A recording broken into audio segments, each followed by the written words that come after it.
Do you want to know how you can search in YouTube Kids? If yes, then this video is for you.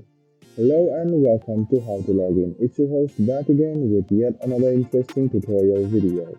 In this video, I'm going to teach you how you can search the videos in YouTube Kids. Go ahead and open YouTubeKids.com in your Chrome or Edge browser, and in the search bar, search for anything you want. This way, you can search for the video and then you can click on it and view it.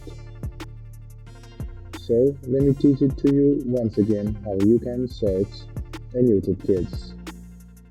Go ahead and go back, and then you can go to the search bar and then search. You can see the search bar in the top hand corner. You can go ahead and click whatever you want, search for whatever you want, and it will appear in YouTube Kids.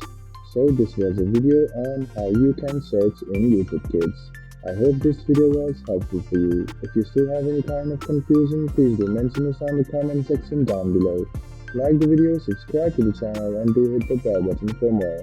Hope to see you in the next video as well. Until then, goodbye, take care, and enjoy.